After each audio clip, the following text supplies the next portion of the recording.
So I'm sitting there at the ayahuasca ceremony, and the main facilitator there says to me, maybe it wasn't right during the ceremony, I think it was during our Ortiga, stinging nettle, like this lymphatic detox. And he said something that, man, probably 8 years ago, didn't really make sense. He goes, you can either serve the illusion or you can serve God. I thought this sounded a little esoteric, a little mystical. I didn't really get it. And to say it a little different way, you can serve God or the universe, or another way to say that is, what's true? What's true for you? Mathematics, there's accurate, but what's true for you? For someone's diet or the preference someone has, how they want to build their relationship or build their business or build their life, that's what's true to you. And it's not an ongoing truth. It's a deepening into what's true and discovering who you are and yourself. And the illusion is just that, it's the illusion. So many things. Social media, amazing tool. Incredible. And it's not to say it's everything's perfect about it, or also not to demonize it. It's incredibly useful. There's a lot of illusion. You can see the happy couple that they're together for years, maybe even decades, and they're smiling, or the kids, and it can be an illusion. And we can be inspiring, like, if I could just be like those people, or if I could just have all those cars that dude has in Miami. You don't know that he rented all or most of them to make it look like, or you don't know. There's a Instagram account I follow that shows who's getting exposed in the personal development industry. Is it called Baller Busters, or I forget what it's called. And seeing these guys that have these multi-million-dollar cars that are getting repossessed.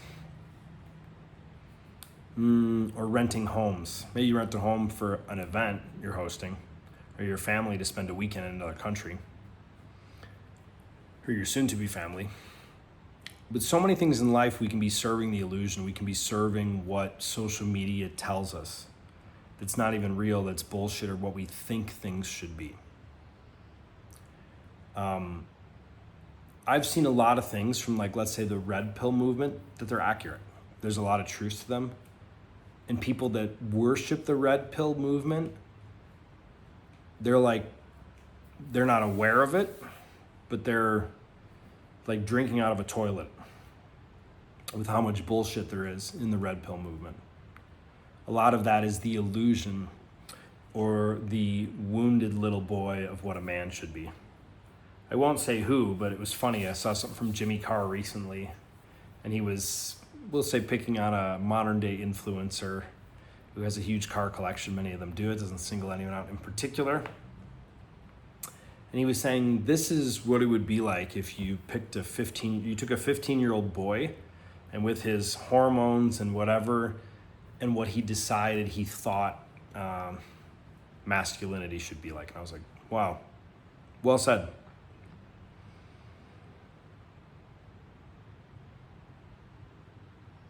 What is an illusion about what you think it is to be a man?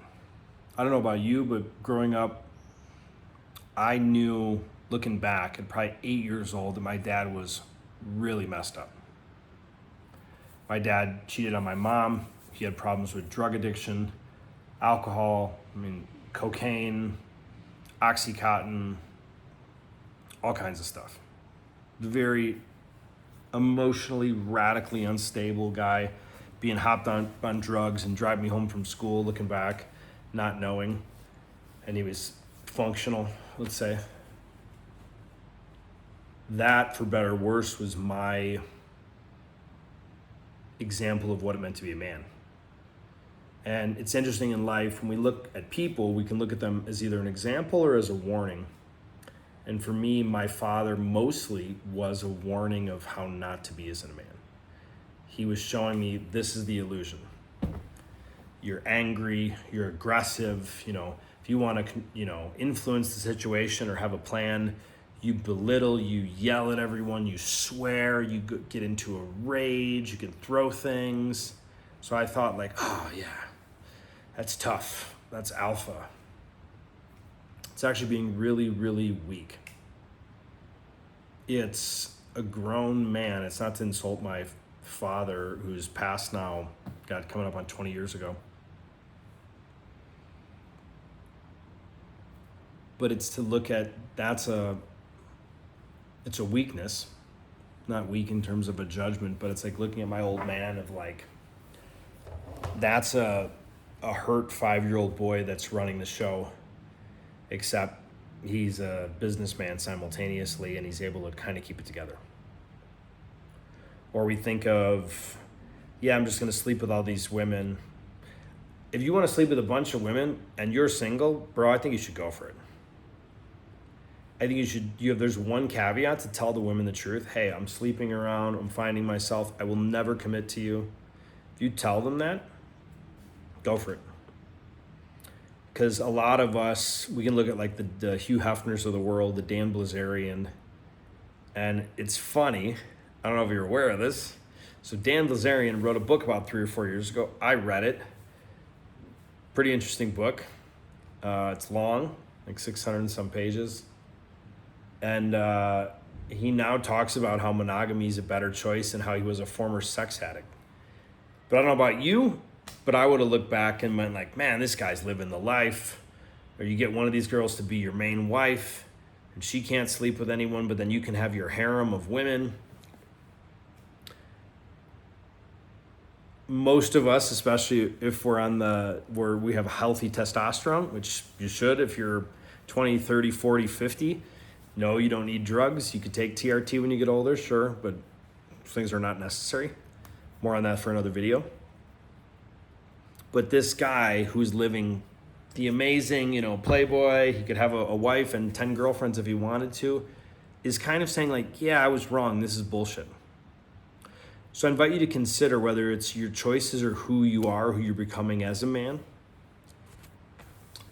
And it's also the kind of relationship you want to create. I see more and more guys going down this exploratory open relationship phase, which is fine. I went down that. I think it's wildly unsustainable for the vast majority of people. I think a lot of it comes from an unintegrated shadow and wound and wanting more attention, that all the girls are mine. It can also be a manipulation factor where the guy has so much power financially. He has the access to do it, where if he's making 70 grand a year, he doesn't have the same access as a guy making 700 grand a year or $7 million a year. And I find largely both guys, as someone who, a former playboy, open relationship, sex clubs, all the above, how unfulfilling it is. You would have asked me 6-7 years ago, my plan was to have, I live here in Medellin, Colombia, I have for about a decade. I was gonna have 3 Colombian wives and 10 kids and all this stuff, and just how caught I was in the fantasy and the illusion of, and my words, I hope they sting a little, because maybe you'll do something about it. Peter Pan land, the boy who never wants to grow up. I don't know about you, but that's where I was back then. So if that's the illusion of what it is to be a man, and I invite you to consider, or pause the video now, of what does it mean to be a man?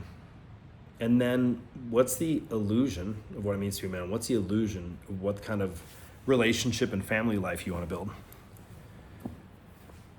And then it's important to know what's not true, to then look deeper within yourself. And that's not for me in this video to tell you, here's what the truth of how men should be are, because that would be a bullshit construct of I'm here on this video sitting in my living room to tell you what you should do. No. I'm here to challenge you and ask questions. What would be the truth of who you really are? And sometimes it's hard for us to access this as men. And this is where it can be mirror work, sitting in front of a mirror, staring at it for minutes, for hours, and what comes back. Psychedelics, meditations, long walks in nature, to really lovingly confront yourself of like, who the fuck is in there? And what do you really want in this life? One day you're gonna be dead. It's my motivational minute for today. But one day you're gonna be fucking dead. So why not make it something really magnificent? And why not stretch your beliefs a bit that if you're looking at other people in their lives or what it means to be a man, or their relationships or family lives, and go, you can use it as some guidelines, but how a lot of people are living their life is kind of irrelevant. There's that old saying, I don't know if it comes from Wayne Dyer or it's some ancient Indian guru, but I remember hearing Wayne reference it 12, 15 years ago. It says, if you always follow the herd, you're bound to step in shit. It's like, very good. A lot of us are following the herds rather than forging our own path. So again, to leave this with you, what's the truth of who you are and who you're becoming, of what it means to be a man? And from that place, from that identity, even if you're not all the way there yet, but you're like, I'm on my path, or I'm starting to get on my path, or I'm not doing as much dumb shit as I used to do. Amen, brother. I'm getting better. Yeah, I haven't got off the porn completely, but I reduced it. Yeah, I'm not off the booze completely, but I've reduced it. Or it's coming back up under stress, but I'm working on it. Getting up early, I'm meditating, I'm going to the gym. So who that future version of you as a man is, and also what kind of life do you want to build? And more importantly, what kind of partnership do you want to create? And what kind of family? For the truth of who you are, and if you don't know, can do the illusion, go take Saturday or Sunday morning and go take a long walk in the woods.